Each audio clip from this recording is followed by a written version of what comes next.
అంబేద్కర్ గారు లేకుంటే ఇండియా ఎలా ఉండేదో తెలుసా? ఎస్సీ ఎస్టీ మైనారిటీ పిల్లలకి స్కూల్లోకి ఎంట్రీ ఉండేది కాదు. ఎస్సీ ఎస్టీ మైనారిటీ వాళ్ళు అంటరాని వాళ్ళని ముద్ర వేశారు. ఆడవాళ్ళకి టెంపుల్స్లోకి ఎంట్రీ ఉండేది కాదు. ఆడవాళ్ళకి మాట్లాడే హక్కు ఉండేది కాదు. పేదవాళ్ళని కొట్టి చంపినా అడిగే రైట్ ఎవ్వరికీ ఉండేది కాదు. ఎంతటి చీకటి అంటరాని సమాజంలో ఏప్రిల్ 14, 1891 మధ్యప్రదేశ్లోని మాలే గ్రామంలో డాక్టర్ బిఆర్ అంబేద్కర్ జన్మించారు. ఆయన ఒక నిరుపేద కుటుంబంలో చిన్న వర్గంలో జన్మించి ఎన్నో అవమానాలు, అపహాస్యాలు ఎదుర్కొని చదువునే ఆయుధంగా మార్చుకుని అంటరానితనాన్ని లేకుండా చేశారు. అన్ని వర్గాల కోసం ఒకే గౌరవం, ఒకే హక్కులు ఉండేలా రాజ్యాంగాన్ని తయారు చేశారు. తనకు ఎదురైన అవమానాలు దేశానికి అవకాశాలుగా మార్చేశారు. నిన్న తల వంచిన వారి కోసం నేడు తలెత్తి చట్టాన్ని 2 సంవత్సరాల 11 నెలల 18 రోజులలో పూర్తి చేశారు. 32 డిగ్రీలు సంపాదించిన ఏకైక భారతీయుడు, అలాగే ఫాదర్ ఆఫ్ ది కాన్స్టిట్యూషన్ కేవలం మన అంబేద్కర్ గారు. ఇంతకుముందు ఎవరైతే ఉమెన్స్కి మాట్లాడే అర్హత లేదని చెప్పారో ఈరోజు అదే ఉమెన్స్ ఇందిరాగాంధీ, శ్రీలలిత లాంటి వాళ్ళు ఇండియానే పరిపాలన చేస్తున్నారు. ఇది కేవలం అంబేద్కర్ గారి వల్లనే సాధ్యమైంది.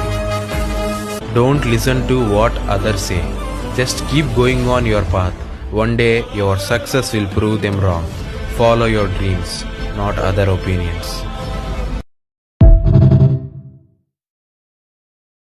అంబేద్కర్ గారు లేకుంటే ఇండియా ఎలా ఉండేదో తెలుసా?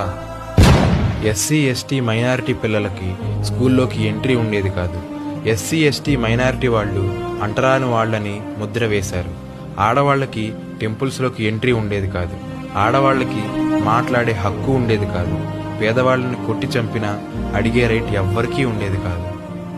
ఎంతటి చీకటి అంటరాని సమాజంలో ఏప్రిల్ 14, 1891 మధ్యప్రదేశ్లోని మాలే గ్రామంలో డాక్టర్ బిఆర్ అంబేద్కర్ జన్మించారు. ఆయన ఒక నిరుపేద కుటుంబంలో చిన్న వర్గంలో జన్మించి ఎన్నో అవమానాలు, అపహాస్యాలు ఎదుర్కొని చదువునే ఆయుధంగా మార్చుకుని అంటరానితనాన్ని లేకుండా చేశారు. అన్ని వర్గాల కోసం ఒకే గౌరవం, ఒకే హక్కులు ఉండేలా రాజ్యాంగాన్ని తయారు చేశారు. తనకు ఎదురైన అవమానాలు దేశానికి అవకాశాలుగా మార్చేశారు. నిన్న తల వంచిన వారి కోసం నేడు తలెత్తి చట్టాన్ని 2 సంవత్సరాల 11 నెలల 18 రోజులలో పూర్తి చేశారు. 32 డిగ్రీలు సంపాదించిన ఏకైక భారతీయుడు, అలాగే ఫాదర్ ఆఫ్ ది కాన్స్టిట్యూషన్ కేవలం మన అంబేద్కర్ గారు. ఇంతకుముందు ఎవరైతే ఉమెన్స్కి మాట్లాడే అర్హత లేదని చెప్పారో ఈరోజు అదే ఉమెన్స్ ఇందిరాగాంధీ, శ్రీలలిత లాంటి వాళ్ళు ఇండియానే పరిపాలన చేస్తున్నారు. ఇది కేవలం అంబేద్కర్ గారి వల్లనే సాధ్యమైంది.